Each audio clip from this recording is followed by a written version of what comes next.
Hello student, good morning all of you. कैसे हैं? उम्मीद है कि अच्छे होंगे और एग्जाम का प्रिपरेशन कर रहे होंगे। तो स्टूडेंट, आज हिंदी का सेकंड क्लास लेकर के आए हैं। प्रथम क्लास आप बताइए कि कैसा लगा आपको वीडियो। अगर वीडियो अच्छा लगा हो तो आप वीडियो को लाइक करें, चैनल को सब्सक्राइब करें और अधिक से अधिक शेयर करें ताकि सभी लोग उसका लाभ ले सकें। तो आइए हम वीडियो स्टार्ट करते हैं और टॉपिक जो है, इस टॉपिक को हम पढ़ाना स्टार्ट करते हैं। इसमें दिया हुआ है वर्णमाला एक दृष्टि में। वर्णमाला एक दृष्टि में हम पिछले वीडियो में पढ़ चुके हैं। अब इसको हम पढ़ेंगे विस्तार पूर्वक। प्रत्येक का हम वेरीफाई करके बताएंगे, जितने क्वेश्चन है उसका एक्सपेंड करके विस्तार पूर्वक बताएंगे। तो आइए सबसे पहले हम पढ़ेंगे कि जो हमारा ये पोर्शन आया हुआ है, जो सिलेबस है, वो सिलेबस हम आपके लिए जो कंफर्टेबल बना रहे हैं वो CUET के लिए और CUCT के लिए और CTET के लिए, UP टेट के लिए, बीएड के लिए, बीएड जो एंट्रेंस एग्जाम है उसके लिए है, और SSC के लिए है, लेखपाल के लिए है और UPP के लिए है। ये जो सिलेबस मैं हिंदी का पढ़ा रहा हूं, इन सभी एग्जाम के लिए कंपलसरी है और बहुत ही आसान तरीके से स्टेप बाय स्टेप हम बताएंगे। तो चलिए अब हम लोग वीडियो में आगे बढ़ते हैं। पहला टॉपिक यानी वर्णमाला का जो पॉइंट होता है, स्वर क्या होता है, इसके बारे में हम लोग पढ़ेंगे। तो दिया है, जिन वर्णों का उच्चारण बिना किसी अवरोध के तथा बिना किसी दूसरे वर्ण की सहायता से होता है उसे हम स्वर कहते हैं। यानी स्वर का डिफिनेशन हम कल बताए थे कि जो वर्ड स्वतंत्र रूप से बोला जाए और बोलने में कम समय लगे उसे हम स्वर कहते हैं। शॉर्ट में बताए थे, जो वर्ड बोलते समय कम समय लगे और वह स्वतंत्र रूप से हो उसे ही हम स्वर बोलते हैं। तो इसमें देखिए आपका दिया हुआ है, जिन वर्णों का उच्चारण बिना किसी अवरोध के तथा बिना किसी दूसरे वर्ण की सहायता से होता है उसे हम स्वर कहते हैं। यानी यह बिना किसी दूसरे स्वर की सहायता से होता है, बिना किसी हेल्प के होता है, तो इसे हम स्वर कहते हैं। और जो व्यंजन होता है वह स्वर की सहायता से बोला जाता है, यानी उसे अकेले नहीं बोला जा सकता, वो अधूरा होता है। अब हम दूसरा पढ़ेंगे, हर्ष स्वर क्या होता है, दीर्घ स्वर क्या होता है, इसके बारे में। तो यहाँ दिया है, जिन स्वरों के उच्चारण में कम समय लगता है उसे हम हर्ष स्वर कहते हैं। यानी हम कल भी बताए थे आपको, जो हर्ष स्वर होता है उसे बोलने में कम समय लगता है और दीर्घ स्वर होता है उसे बोलने में हर्ष स्वर से दोगुना समय लगता है, और जो प्लूत स्वर होता है उसे बोलने में हर्ष स्वर से 3 गुना समय लगता है। तो ये है इसकी डिफिनेशन। यानी जिन स्वरों के उच्चारण में कम समय लगता है उसे हर्ष स्वर कहते हैं। यह है हर्ष स्वर की परिभाषा, कल इसके बारे में भी बताए थे हम। अगला दिया है आपका तीसरा नंबर में, जिन स्वर यानी जिसको बोलते हैं दीर्घ स्वर। दीर्घ मतलब ही होता है बड़ा। तो जब इसको हम पढ़ते हैं तो जो भी वर्ड हम बोलते हैं वह लेंदी जाता है, समय खींचता है, सांस लेने में समय खींचता है, उसे हम दीर्घ स्वर कहते हैं। जिन स्वरों के उच्चारण में हर्ष स्वर से दोगुना समय लगता है उसे हम दीर्घ स्वर कहते हैं। यानी जो हर्ष स्वर होता है, हर्ष स्वर से दोगुना समय लगता है, उसे ही हम दीर्घ स्वर कहते हैं। यानी लॉन्ग समय लेता है बोलने के लिए। एक होता है प्लूत स्वर, इसका तीसरा होता है प्लूत स्वर। जो प्लूत स्वर होता है उसे बोलने के लिए हर्ष स्वर से 3 गुना समय लगता है। जो प्लूत स्वर होता है उसे बोलने के लिए हर्ष स्वर से 3 गुना समय लगता है, उसे हम प्लूत स्वर कहते हैं। जो ओम होता है, ओम, जब ओम को हम बोलते हैं तो आपका समय 3 गुना लगता है। यानी हर्ष स्वर से बोलने में 3 गुना समय लगता है, उसे हम प्लूत स्वर कहते हैं। यानी इसे हम प्लूत स्वर कहते हैं। हर्ष स्वर से 3 गुना समय लगता है और हर्ष स्वर से 2 गुना समय लगता है, उसे दीर्घ स्वर कहते हैं। तो अब अगला टॉपिक दिया आप लोग, पॉइंट है, कौन कौन हर्ष स्वर होता है, कौन मूल स्वर होता है, इसके बारे में पढ़ेंगे, डीपली पढ़ेंगे। तो हर्ष स्वर क्या होता है, यहाँ देखिए दिया है, अ, छोटी ई, छोटा ऊ और री, ये 4 होते हैं हर्ष स्वर। अ, छोटी ई और छोटा ऊ ये आपके होते हैं, और री ये होते हैं हर्ष स्वर। हर्ष स्वर बोलने में कम समय लगता है, ये आपको डिफिनेशन में स्पष्ट कर दिए हैं। आगे दिया है मूल स्वर। मूल स्वर क्या होता है, इसके बारे में हम लोग पढ़ेंगे। मूल स्वर जो होता है, जो हर्ष स्वर होता है उसी को मूल स्वर ही बोलते हैं। तो यह ध्यान रखेंगे, किसी किसी परीक्षा में जो हर्ष स्वर है उसे मूल स्वर के भी नाम से पूछ लेता है, और मूल स्वर को ह स्वर के भी नाम से पूछ लेता है। तो कंफ्यूज होने की दिक्कत नहीं है, आप कंफ्यूज ना होइएगा, इसे याद कर लीजिएगा और नोट डाउन करते जाइए। एक नोट बनाइए और उसमें नोट डाउन करते चले जाइए अपने स्तर से। तो ये जो मूल स्वर होता है वह हस स्वर होता है, सेम होते हैं, और ई उ और री होते हैं, यानी ये आपके जो हस स्वर होते हैं वही मूल स्वर भी होते हैं।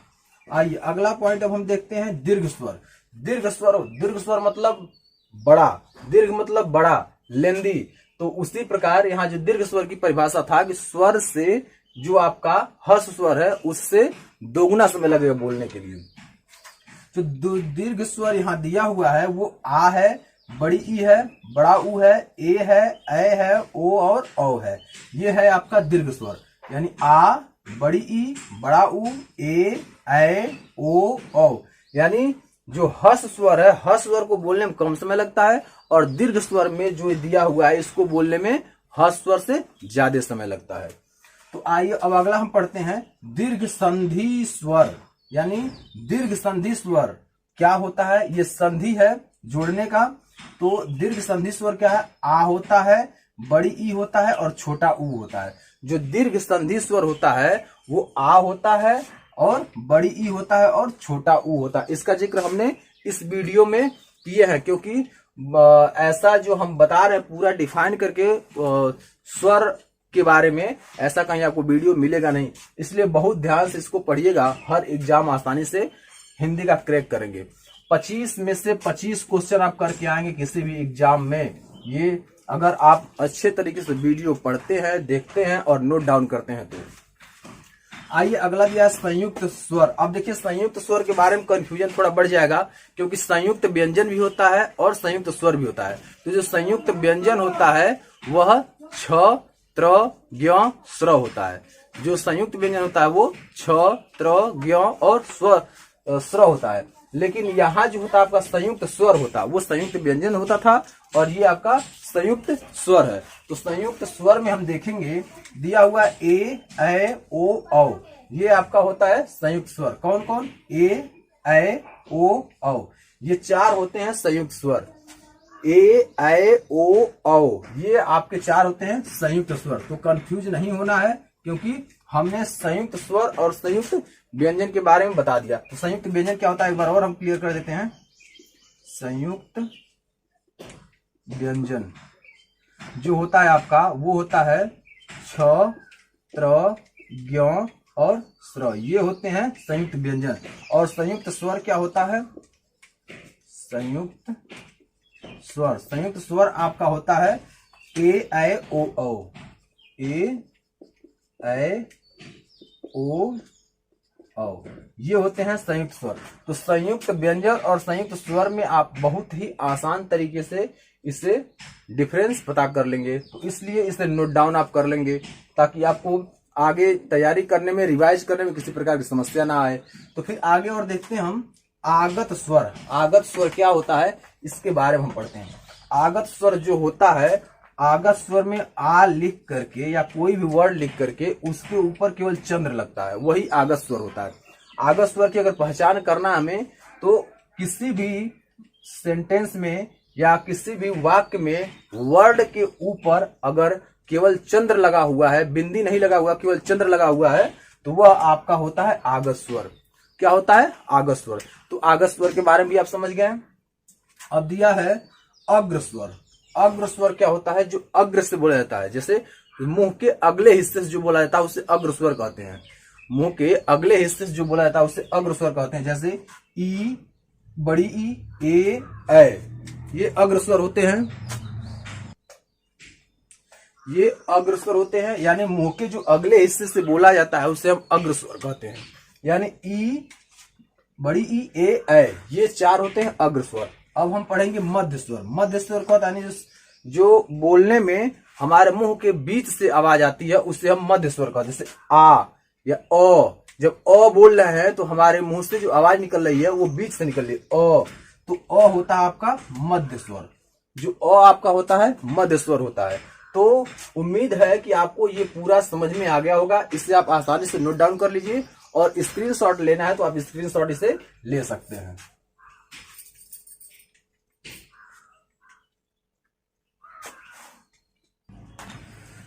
तो स्टूडेंट अगले स्लाइड में हम पढ़ेंगे कुछ और मेन पॉइंट जो बचे हुए हैं, वो अगले जो स्लाइड बनी है इस स्लाइड में हम लोग पढ़ेंगे। इसमें दिया हुआ है 12 नंबर में, यह लिख रहा है स्पष्ट स्वर। यानी स्पष्ट स्वर क्या क्या होता है, यानी जो हमारे मुंह है, मुंह के पीछे साइड से जब बोलते हैं, जैसे आ, यानी जो गला है और मुंह का अंतिम छोर है, यहां से हम बोलते क्या है, आ, उ, बड़ा उ, ओ, औ और आ। ये है आपका आगत, जो आपका चंद्र लगा हुआ है। तो ये होते हैं स्पष्ट स्वर। कभी भी एग्जाम में आए तो ये आपके होते हैं स्पष्ट स्वर, इसे आप आसानी से याद कर लेंगे, ये स्पष्ट स्वर होते हैं। अगला है संवृत स्वर। संवृत स्वर क्या होता है, छोटी ई, बड़ी ई और छोटा ऊ और बड़ा ऊ, ये होते हैं संवृत स्वर। जो संवृत स्वर होते हैं वो छोटा ऊ, बड़ा ऊ, छोटी ई और बड़ी ई, ये होते हैं 4 संवृत स्वर। आगे दिया हुआ है अर्ध संवृत। अर्ध संवृत मतलब आधा जो संवृत होते हैं वो होते हैं ए और ओ। ए और ओ जो होते हैं वो आधा संवृत होते हैं। आगे अब आपका दिया हुआ है 15 नंबर में विवृत। विवृत जो दिया है आ और ए, विवृत जो होते हैं यानी अर्ध नहीं होते हैं, ये जो विवृत होते हैं वो आ होता है और ए होता है। कुल व्यंजनों की संख्या होती है 41। कुल व्यंजनों की संख्या 41 होती है। और जो मूल व्यंजनों की संख्या होती है वो 33 होती है। जो मूल व्यंजन होते हैं वो 33 होते हैं, इसमें जोड़े जाते हैं, यानी 4 जो होते हैं वो जोड़े जाते हैं, सॉरी 4 कर रहे हैं, इसमें जोड़े जो जाते हैं 8 आपके हैं जो टोटल जोड़े जाते हैं। तो जो मूल व्यंजन होते हैं वो 33 ही होते हैं, जो कुल व्यंजन सब जोड़ करके जो व्यंजन होते हैं 41 होते हैं। स्पर्श व्यंजनों की जो संख्या होती है वो 25 होती है। कल की क्लास में हम बताए हैं आपको कि जो स्पर्श व्यंजन है वो 25 होते हैं। उच्छिप्त व्यंजन 2 होते हैं, ये भी एक बार हम आपको बताए थे, ये उच्छिप्त व्यंजन होते हैं जो 2 होते हैं। अंतस्थ व्यंजनों की संख्या 4 होती है, जो अंतस्थ व्यंजन होते हैं वो 4 होते हैं, ये भी हम कल बताए थे आपको। उष्ण व्यंजनों की संख्या 4 होती है, जो उष्ण व्यंजन होते हैं वो भी 4 होते हैं, जैसे यहाँ हम आपको दर्शा भी दिए हैं। आगे दिया है आगत व्यंजनों की संख्या 2 होती है, जो आगत व्यंजन होते हैं उनकी संख्या 2 होती है। और आगे दिया है आपका संयुक्त व्यंजनों की संख्या। संयुक्त व्यंजनों की संख्या कितनी होती है, 4 होती है, जो आपके होते हैं छ, त्र, ज्ञ और ये स्र होते हैं, ये आपके होते हैं संयुक्त व्यंजन 4 होते हैं। अर्ध स्वर जो होते हैं य और व, ये अर्ध स्वर होते हैं, य और व ये अर्ध स्वर होते हैं। लुंठित व्यंजन जो होता है वो र होता है, र आपका लुंठित व्यंजन होता है। आगे दिया पार्श्विक व्यंजन। पार्श्विक व्यंजन केवल ल होता है, यानी पूरे वर्णमाला में केवल ल एक ऐसा है जो पार्श्विक व्यंजन होता है। उसमें संघर्षी, उसमें संघर्षी जो होता है, यानी जब घर्षण करके मुंह से रगड़ खा करके जब बाहर आवाज निकलती है उसे हम उसमें संघर्षी बोलते हैं। यानी स, ख और ह, ये 4 होते हैं उसमें संघर्षी। आगे दिया उच्छिप्त व्यंजन। उच्छिप्त व्यंजन ड़ और ढंग होता है, ये होता है उच्छिप्त। 2 होते हैं उच्छिप्त व्यंजन, 2 होते हैं, पीछे भी बताएं अभी।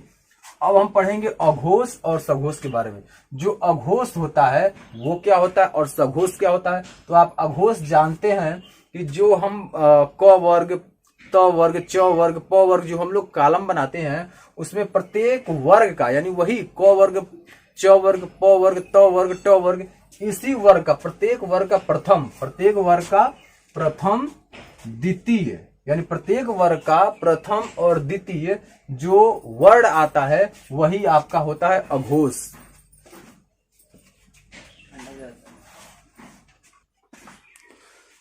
तो आगे हम पढ़ेंगे, जो आप समझ चुके होंगे, यानी जो अघोष होते हैं वो प्रत्येक वर्ग का प्रथम और द्वितीय वर्ण जो होता है वो अघोष होता है। तथा फ, स, ख, स, ये 3 भी आपका होता है अघोष। अब हम पढ़ेंगे अगला सघोष। सघोष क्या होता है, सघोष के बारे में हम पढ़ेंगे। तो जो सघोष व्यंजन होते हैं, जैसे ये प्रत्येक वर्ग का प्रथम और द्वितीय होता है अघोष, तो ये इसी तरह जो सघोष होता है प्रत्येक वर्ग का तृतीय, चतुर्थ और पंचम, यानी प्रत्येक वर्ग का तृतीय, चतुर्थ और पंचम वर्ण जो होता है वह सघोष होता है। प्रत्येक वर्ग के तृतीय, चतुर्थ, पंचम जो वर्ण होते हैं वो सघोष होते हैं। रंग, ढंग, ज, य, र, ल, व, ह के साथ, यानी ये सभी मिलाकर के होते हैं आपके सघोष। अब हम अगला पढ़ेंगे 31 नंबर में दिया हुआ है अल्प प्राण व्यंजन, अल्प प्राण और महाप्राण के बारे में पढ़ेंगे। जैसे अघोष और सघोष होते हैं वैसे अल्प प्राण और महाप्राण भी होते हैं। तो अल्प प्राण क्या होता है इसके बारे में पढ़ेंगे। अल्प प्राण दिया हुआ है प्रत्येक वर्ग के प्रथम तृतीय पंचम, प्रत्येक वर्ग के प्रथम तृतीय और पंचम वर्ग तथा अंतस्थ वर्ग य और ल, ये आपके होते हैं क्या, अल्प प्राण होते हैं। यानी प्रत्येक वर्ग यानी जो क ख ग घ अंग तक लिखते हैं एक वर्ग होता है क वर्ग, उसी में से प्रत्येक वर्ग का प्रथम तृतीय और पांचवा यानी पंचम जो वर्ण होते हैं और अंतस्थ वर्ण जितने होते हैं, अंतस्थ व्यंजन जितने होते हैं सब मिला करके ये होते हैं आपके अल्प प्राण। महाप्राण क्या होता है वो ध्यान रखेंगे। यानी महाप्राण जो व्यंजन होता है वो द्वितीय व चतुर्थ यानी प्रत्येक वर्ग का द्वितीय और चतुर्थ वर्ण जो होता है उसमें व्यंजन के साथ वो आपका महाप्राण होता है। तो उसमें व्यंजन आपका होता है स, ख, स और ह होता है। तो प्रत्येक वर्ण का यानी प्रत्येक वर्ग का द्वितीय व चतुर्थ वर्ण जो होता है उसमें व्यंजन के साथ स, ख, स, ह ये होते हैं आपके महाप्राण। तो स्टूडेंट हमें उम्मीद है कि आपको यह भी स्लाइड समझ में आ गया होगा। अब हम अगले स्लाइड में अगला क्वेश्चन हम लेकर के आएंगे और बहुत ही कॉमन तरीके से, बहुत ही आसान तरीके से आपको समझाएंगे। फिर नेक्स्ट वीडियो मिलते हैं। तो स्टूडेंट इस स्लाइड में हम लोग पढ़ेंगे 33 नंबर में नासिक के व्यंजन। नासिक के व्यंजन क्या होता है, यानी बोलते समय जो हमारे हवा निकलेगी वो नाक से निकलेगी, उससे हम नासिक के व्यंजन करते हैं। नासिक के व्यंजन वह होता है बोलते समय जो हवा निकलती है वो नाक से निकलती है, उसे नासिक के व्यंजन। जैसे रंग, ण, न, म, यानी वाइब्रेट, हमारी नाक जो होती है वो वाइब्रेट करती है। जब नासिक के व्यंजन को हम पढ़ते हैं तो हमारी जो नाक होती है वो वाइब्रेट करती है और हवा नाक से ही निकलता है, उसे हम नासिक के व्यंजन में बोलते हैं। ये आपका हो गया ड़, ण, न और म। ये हम जब बोलते हैं तो नाक से हवा निकलती है, इसे नासिक के व्यंजन कहते हैं। कंठ, कंठ मतलब ये गला, यानी जब भी हम बोलते हैं आवाज गले से आती है। कौन कौन का, अ, आ, आहा, क, ख, द, अंग और ह। ये जो होते हैं कंठ वर्ण जो होते हैं वो अ, आ, अह, क, ख, अंग और ह। ये जो होते हैं वो गले से आवाज आती है, यानी गले से मतलब कंठ से आवाज आती है। ये आपके होते हैं कंठ वर्ण। तालब्य, तालब्य मतलब होता है तालु, यानी जो तालु का जो ऊपरी हिस्सा है, जी मुंह का जो ऊपरी हिस्सा उसे हम तालु कहते हैं। तो हमारी जिह्वा जो होती है वो टच करती है, यानी च, छ, ज, झ, ञ, स, य। हम इसमें हलंत इसलिए लगा हुआ है कि व्यंजन हमेशा अधूरा होता है, उसमें जब अ स्वर मिल जाता है तो वह आपका पूर्ण होता है। यानी जो व्यंजन होता है वो सदैव हमेशा अधूरा होता है और जो स्वर होता है वो स्वतंत्र होता है। तो व्यंजन में, प्रत्येक व्यंजन में अ स्वर मिला होता है तब वह पूरा होता है। तो अब हम लोग इसमें पढ़ेंगे तालब्य में। जो तालब्य होते हैं वो च, छ, ज, झ, ञ, स और य। ये जब भी हम बोलते हैं तो जीभ हमारी तालु को टच करती है, इसे हम तालब्य बोलते हैं। आगे आगे मूर्धन्य। मूर्धन्य क्या होता है, जो हमारा तालु का जो अगला हिस्सा होता है उसे मूर्धन्य बोलते हैं। यानी तालु जो होता है हमारा, तालु के जो अगले हिस्से होते हैं उसे मूर्धन्य बोलते हैं। तो मूर्धन्य व्यंजन क्या होता है, ट, ठ, ड, ढ, ढ, ड़, ष।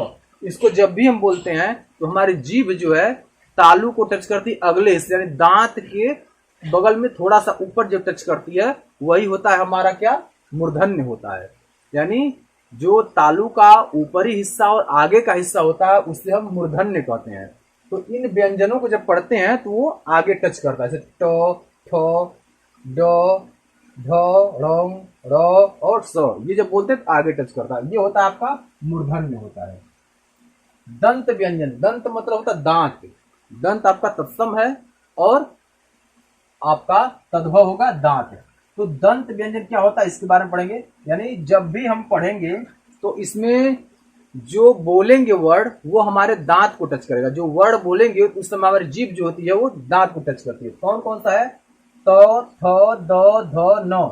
यानी ये जो बोल रहे हैं त, थ, द, ध, न जब बोल रहे हैं तो हमारी जिह्वा यानी जो जीभ है वो हमारे दांतों को टच कर रही है, इसलिए इसका नाम पड़ा दंत व्यंजन।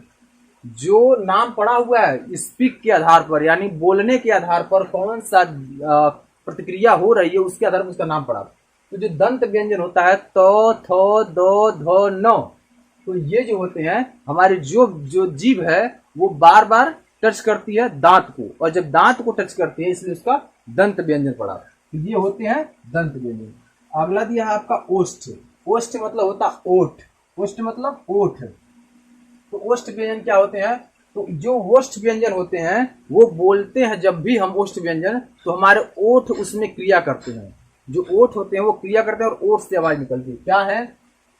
प, फ, फ, ब, भ, म। यानी जब भी बोलते हैं ऐसे प तो ओठ सट रहा है खुला, प, फ, ब, भ, म। ये जो भी होते हैं ये आपके ओष्ठ व्यंजन, क्योंकि इसमें जो क्रिया होती है ओठ की, क्योंकि दोनों ओठ आपस में सटते हैं फिर खुलते हैं। तो ये प्रक्रिया जो होती है ये दंतोष्ठ, सॉरी ये ओष्ठ के हो गए। अब हम दंत योष्ठ बोलेंगे। इसमें दांत और ओष्ठ दोनों टच करेगा। इसमें दांत और ओष्ठ दोनों, जैसे वो तो जो जीभ है वो दांत को भी टच कर रही है और ओठ को भी टच कर रही है। दांत को टच कर रही है और ओठ प्रक्रिया कर रहे हैं। तो वो जब बोल रहे हैं जीभ आ रही है, दांत पर टच कर रही है, और जो ओठ हो रहे हैं वो क्या हो रहे हैं? खुल रहे हैं और बंद हो रहे हैं। तो वो का हो गया। ये होते हैं दंत योष्ठ, दांत और ओष्ठ दोनों मिलाकर। अब ये जो आपका दिया है व्यंजन गुच्छ। अब व्यंजन गुच्छ क्या होता है इसके बारे में हम लोग जानेंगे। जो व्यंजन गुच्छ होता है वो कोई भी एक शब्द वर्ड होगा वो अधूरा होगा। व्यंजन गुच्छ में कोई भी एक वर्ड होता है वो अधूरा होता है। जो व्यंजन गुच्छ होता है उसमें कोई भी एक वर्ड होता है जो अधूरा होता है, उसे हम व्यंजन गुच्छ बोलते हैं। अब देखिए इसमें व्यंजन गुच्छ में आधा प इसमें है, इस सप्ताह हो गया तो ये आपका अधूरा है, ये व्यंजन गुच्छ हो गया। स्वप्न में आधा स आधा प, तो ये आपका हो गया व्यंजन गुच्छ हो गया। स्त्री में आधा स और त्रि, तो आपका ये भी व्यंजन गुच्छ हो गया, स्त्री भी। तो ये होते हैं व्यंजन गुच्छ। व्यंजन गुच्छ का पहचान बहुत ही आसान है।